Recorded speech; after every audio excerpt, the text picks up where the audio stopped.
बिस्मिल्लाहिर्रहमानिर्रहीम अस्सलाम वालेकुम। 29 जून है साल 2026 और मैं आपका मेज़बान गुलाम मुस्तफ़ा। उम्मीद है कि आप लोग जहाँ भी होंगे बखैर वाफियत होंगे। इस वक्त अफगानिस्तान और पाकिस्तान के दरमियान एक खुली जो जंग है वो छिड़ चुकी है। पाकिस्तान की जानब से अफगानिस्तान के जो लोग पाकिस्तान के अंदर मुकीम हैं उनके खिलाफ एक ग्रैंड ऑपरेशन जो है वो पाकिस्तान करने जा रहा है।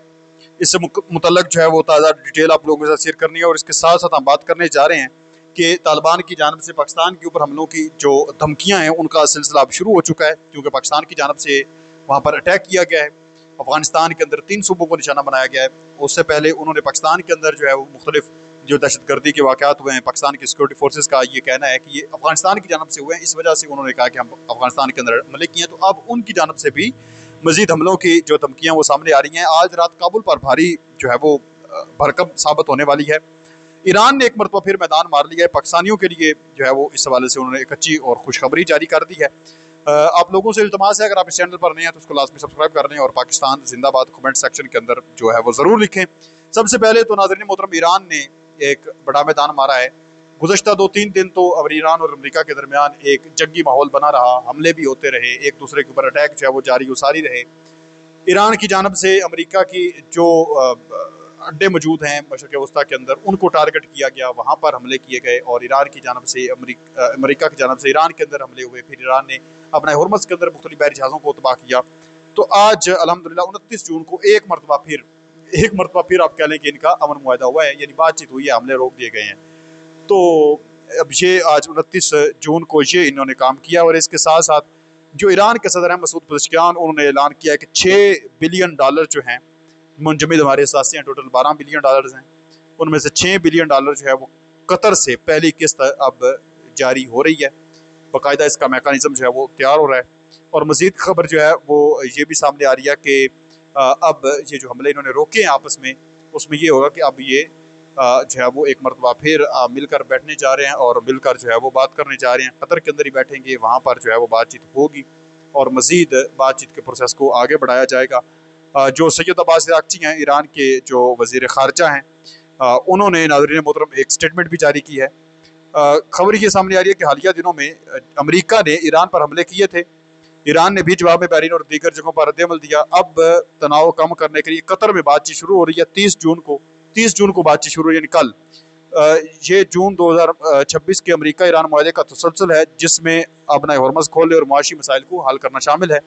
ये जंग रोकने की तरफ अहम कदम है, लेकिन अभी नाजुक मरला है। ईरानी मीडिया और हुक्काम इसे मुस्बत पेश कर रहे हैं, जबकि अमेरिका की तरफ से एहतियात जो है वो बरती जा रही है। अमेरिका अब देख रहा है। अब देखते हैं कि अगर आज रात तक कोई डेलीगेशन जो है वो अमेरिका से कतर के अंदर पहुंच गया तो फिर तो समझेंगे बात होनी है।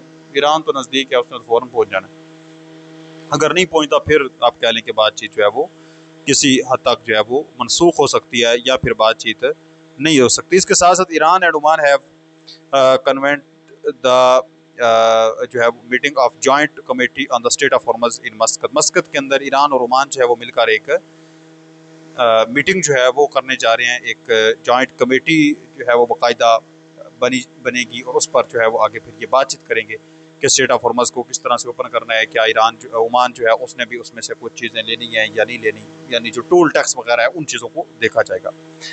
इसके साथ साथ अब जो पाकिस्तान और ईरान है, अफगानिस्तान है, इनके दरमियान एक जो इस वक्त जंगी माहौल बन चुका है, इंतहाई ख़राब सूरत बन चुकी है।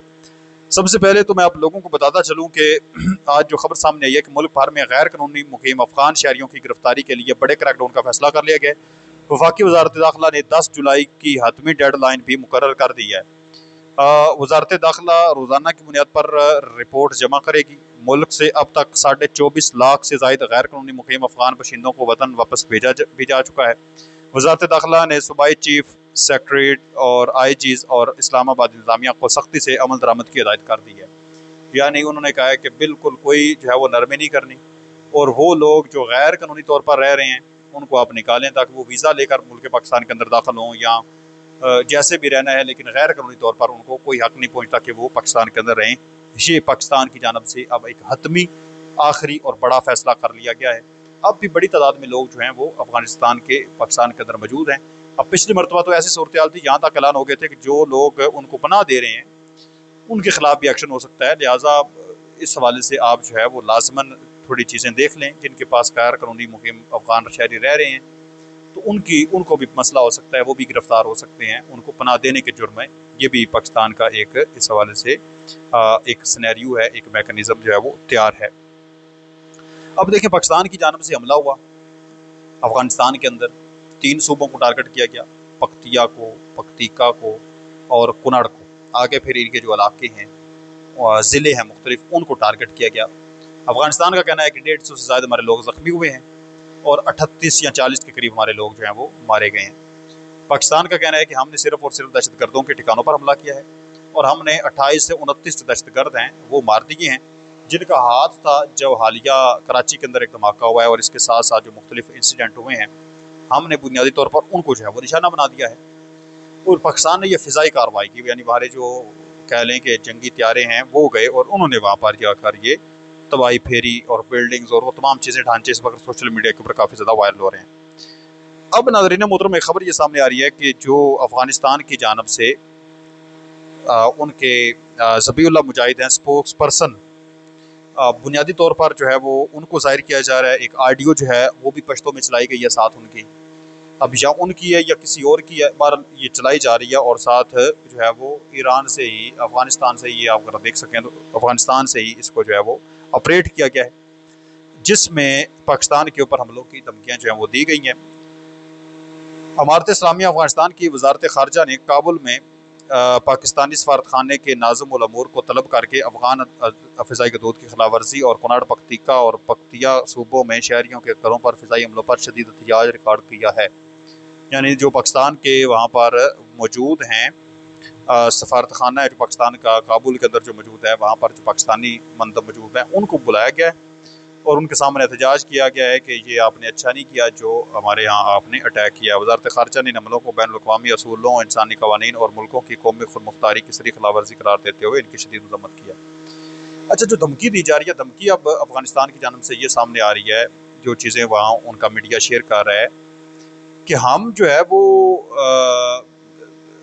फ़िज़ा के थ्रू तो आपके ऊपर हमला नहीं कर सकते जिस तरह से आपने फ़िज़ाई बमबारी हमारे ऊपर की है, लेकिन हम ज़मीनी रास्ते के थ्रू जो है वो आपके ऊपर हमला करेंगे, हम तबाही जो है वो मचाएंगे। ये इस तरह की इस वक्त खबरें जो हैं वो गैर मुसद्दक़ा इत्तलात हैं, वो काफ़ी ज़्यादा अफ़गानिस्तान के जो मीडियाज़ हैं वो रिपोर्ट जारी कर रहे हैं। तो पाकिस्तान का मीडिया जो है और जो ऑफिशियल्स हैं वो उनकी जानब से ये खबरें सामने आ रही हैं कि आज रात काबुल के ऊपर कोई अटैक हो सकता है। अगर पाकिस्तान के अंदर किसी किस्म की कोई अटैक करने की कोशिश की गई तो काबुल के अंदर एक फ़िज़ाई हमला हो सकता है।